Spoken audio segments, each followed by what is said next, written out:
Hey comic book fans, welcome to Comic Fix. Now today I'm going to be doing my video vlog for this week. Now in this video vlog I could talk about anything and everything. It could be about the stars, the sky, the moon, anything I want to talk about. But most likely I'll be talking about comics. So in today's video vlog I'm going to be looking at some of the trends that I'm noticing in DC Comics and just the comic industry as a whole. And just anything I really freaking want to tell about. This is a very much a laid-back type of video. And it was funny though, before I was doing this video, I actually was trying to do those big old edit videos where, you have talk a little bit and then put in and edit all around. And you know what I found? I am not that type of guy. I mean, I am just straight up, I'll just talk to the camera, and if I have mess-ups, I have mess-ups. I mean, that's the only way you're going to get better. Do the people in the news have time to edit stuff out? No, stuff is live. I'm going to be doing, this is practically live for me. I'm just freeballing everything. And I do have this little notepad with some, notes in there or whatnot that I want to talk about. But this is me just talking away in my video blog. Now my plan is to do this video type of vlog type thing every single Tuesday. Just to talk to you guys about comics. That's my passion right now. I just love everything with comics. And it's interesting though, is that when as a kid, I would more read the books for the hero that was on the book. If a Spider-Man book, I would read it. And now as an adult, I'm more looking at a book and I'm just like, I'm looking more at the author and the artist in there and actually following them instead of the hero that's on the main title. Which is kind of interesting thing, just to look at the books and see how we have evolved as in our own reading just throughout the years. So just freeballing it, everybody. I hope you guys enjoy. And also, you guys can follow me on Twitter at FalconXXL. That'll be in descriptions below. So we have some great conversations, us in the YouTube community, with this whole Twitter thing. So let's just get into some of the things that I noticed going through the interwebs. Comic Book Resources, they had this column about the top 20 DC Comics books for the sales for the month of January. So I was just looking at it and I noticed something. In the top 5, it belonged to actually 3 books. Batman, Justice League, and a little book which is coming out digital first, Injustice Gods Among Us. Now if you don't know the reviewer J.J. Sparrows, he does these pretty awesome reviews of some comics that he gets. And one of the books that he's been pimping out since the beginning is the digital first Injustice Gods Among Us. And if you haven't heard about J.J. Sparrows, I'll have his link to his videos below. Awesome guy. So he's been pimping out this series. I was kind of hesitant. First off, I don't know what I really think about the whole digital comic. I mean, I do read digital comics if I'm bored out of my mind and I don't have really anything to read. I'll go and read a digital comic and be like, okay, that's cool. But I just love having the feeling of having the book in my hands. So it was just interesting to see that DC Comics is having an experiment. They have these 4 digital first books. The first one is Arrow. The second one is Anime Girls. The DC Comics, basically it's like an anime type of book, which is pretty good, I heard. Batman, The Legends of the Dark Knight. And then we got Injustice Gods Among Us. So with these experiments that DC Comics is doing, they have definitely been having sales numbers that they really wanted with this Injustice Gods Among Us. Now it may just be with the hype of this game that's going to be coming out, which the book is based off of, and I am all for that book, or for that game. I cannot wait. I love the Mortal Kombat games. If any of you guys are Mortal Kombat fans and want to play me when this Injustice Gods Among Us game comes out, yeah, friend me on Xbox. I'll probably have a link below to my Xbox account, and maybe we could actually go and play some Halo or something. Or even some Injustice Gods Among Us once it comes out. So it's just interesting to see the little changes that are happening. This little little thing that DC Comics is doing, this little experiment, can actually trickle into be something bigger. Because I know that one day, our floppy comics are going to be something of the past, and everything most likely, probably 100%, will be digital. And it's kind of, scary to see, but to see the sales number that this book is getting, and to know that the quality that's in this book also. Because after reading this one issue of Injustice Gods Among Us, it actually made me want to go and read the digital copies to know what happened. And maybe this is the way that digital comics will actually start to go. Is that they'll be like 99 cents, little thing that you can sample every single week, and just go about your day. And to see the sales number that are coming off of it is pretty freaking amazing. People are buying this thing. And it's just interesting to see how things are starting to change. And do we all want this to change? Let me know below in the comments below. Do you think that digital comics are going to be changing the way that we read comics? And are you afraid of it? Personally, I love my comic book, going to my comic book shop. And I do know that I could save gas money, even though it's only 2 or 3 miles away, my comic book shop. But for most people, just the digital, just reading it on their tablet or on their computer, it's an easier way to go. And they get it right then and there. I mean, like, at 12 o'clock comes around and you start seeing on Comixology, all these digital comics are right there available. But nope, I had to wait till 11, 12 o'clock in the afternoon to go to my comic book shop. Basically, because that's the time I go. But it's just interesting to see how things are starting to change and how... And the numbers show that things are starting to change. And on the notes of digital comics, DC Comics has announced that they're going to be doing a Superman digital first comic with Adventures of Superman. Now, there may be nothing interesting about this except when I noticed the name of the guy that they hired to write the first chapter of this book. Now, in the digital first book, they have each and every week there is a new a new part in their in the book, and every single month is considered like a chapter. And so they hired. DC hires Ender's Game author Orson Scott Card to write the first chapter. Now, this guy wrote Ender's Game. Personally, I love that book. And one thing I did not notice about him or even really looked into is that this guy, he's big into the anti-gay scene. I mean, he's one of the forefront guys in the anti-gay.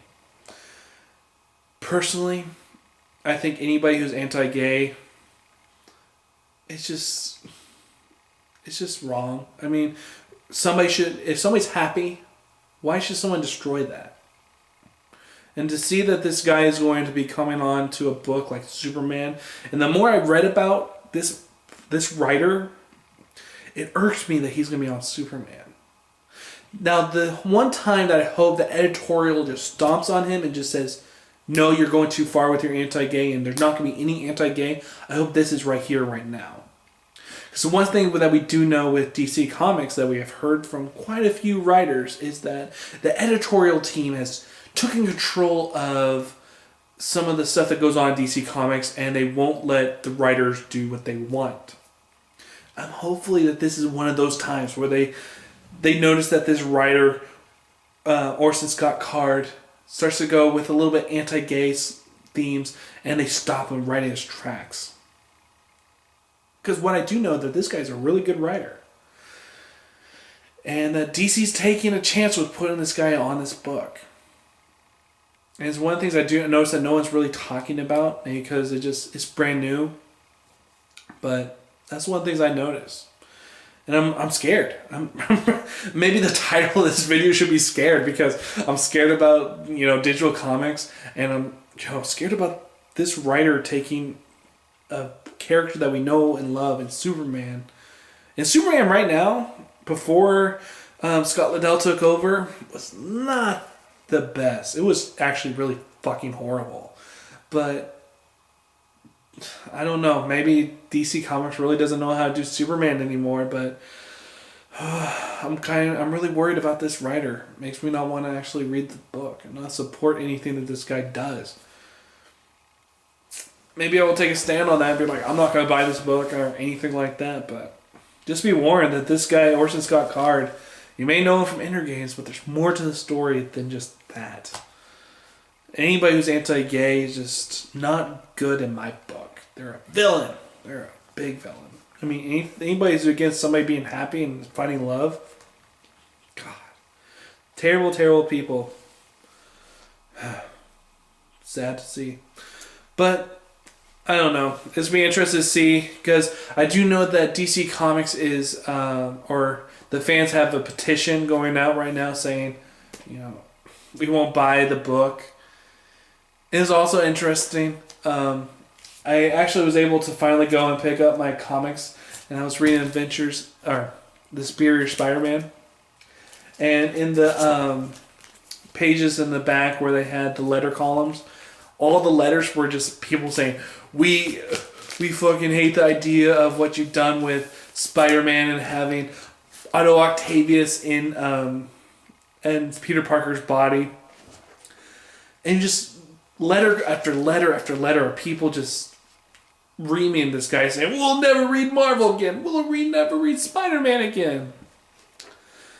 And the writer had this to say. What did it say? If everybody does what they promised, sales on Superior Spider-Man will be at 0. Guess we'll see. And he put basically a big FU to all the people that said, we'll never buy Spider-Man again, but secretly, they are. So it'll be interesting to see if people actually go through with their saying, we're not going to read the Adventures of Superman. Because I'm definitely not going to be promoting this book, because after I read about Orson Scott Card and all his anti-gay things, he has nowhere to be on my show and for me to promote his book. Now hopefully DC Comics says we're not going to have any of that, because you know what, those type of messages belong nowhere in my comics. Comics are finally starting to evolve and be okay with the whole gay thing, and it's great to see, but this guy could bring us back. And it's just makes me wish I never actually read Ender's Game. So on happier notes, I know Ghost Critic will be really happy with this, and a lot of other Green Lantern fans also will be. Jeff Johns leaves Green Lantern after a 9-year run with issue number 20. Give this guy a hand. I mean, he did 9+ years on Green Lantern. He had built up Green Lantern from the ground up and made something beautiful. Now, at the end of his run, it may have not been the best thing in the whole entire world. God knows, I know, it was just it was kind of a little bit of a mess. And you see that his heart was not in it as much as it could be. But to see the stuff he did, I just gotta clap. I mean, you almost built DC Comics to what it is today. And to see what Jeff Johns has become, he may not be the best storyteller in the world, but he has heart. And when he's in a series and he has his full potential and all his concentration on one book, it is freaking beautiful. People may say that he is never going to live up to the hype that he had with Black Knight, or Dark as a Night. I can't even think right now. See, I'm freeballing it, people. Blackest Night. Yeah, Blackest Night. People will say he may never live up to that hype, but he did a damn good job, in my opinion. He built Green Lantern up. And right when Green Lantern started, that's when I started to actually read comics a little bit. And the person who got me really back into comics was my pastor. And I just went to his house, and there was a whole bunch of comics there. And they're new comics. I was like, "Hey, you read comics?" He's like, "Yeah." "Do you read comics?" I was like, "Well, no, because at the time I didn't have a car. I was, only 14. And so he basically took me to the comic book store, and it was just love from there. So a pastor did do one really good thing. He got me back into comics. Or he got me into comics, really. And it was really with Jeff Johns' run. Because I have issue 2 to like 80 of his Green Lantern run. And then I stopped for a little bit because of money issues or whatnot. But finally got back on, and it's been really good. And just see the foundation that he's built upon. It's just really beautiful. So congratulations to Jeff Johns on this fantastic run that you did in Green Lantern.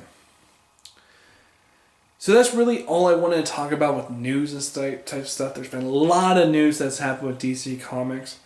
And now to look forward to the week ahead. Oh God, I cannot wait. I'm so excited for Wednesday to come. And all I have to do is just go to sleep, and then when I wake up, it'll be Wednesday. Well, technically it'll be Wednesday in 50 minutes, but we won't think that way. Wednesday starts when I get to the comic book stuff. When I get to the comic book shop. So I was looking at iFanboy, and they have on there. You could go and look at all the comics that are coming out this week and put them on your pull list, and you see all the books that you're going to potentially go and buy. And I was looking at it. I was like, holy shit! There's a lot of indie books coming out this week. I got books like Todd, the ugliest kid in the world. I cannot wait for that issue. I'm almost as excited for that issue as I am for Batman number 17.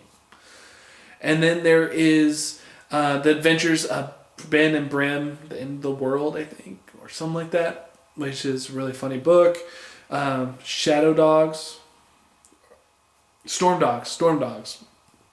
Yeah, see, I think I need a little bit of coffee. So Storm Dogs, Star Wars issue number 2, which I can't wait. Get another beautiful Alex Ross cover. And I actually look. Maybe I got it up here. But there's a lot of indie titles that I'm coming out with this week. And I was actually thinking of doing like a Travis type of video where I had the indies just on their own. And I was actually thinking about calling that new segment Comic with Scarves. Because, the proper people, they wear scarves. So it'll be Comics with Scarves. So I was thinking about doing that, and I just cannot wait for this week in indie. I mean, it's going to be awesome. And there's also America's Got Powers, which is going to be awesome. And Bedlam. Oh, God, I cannot wait for that one. That one's going to be freaking fantastic. And also Batman Summer 17 is coming out.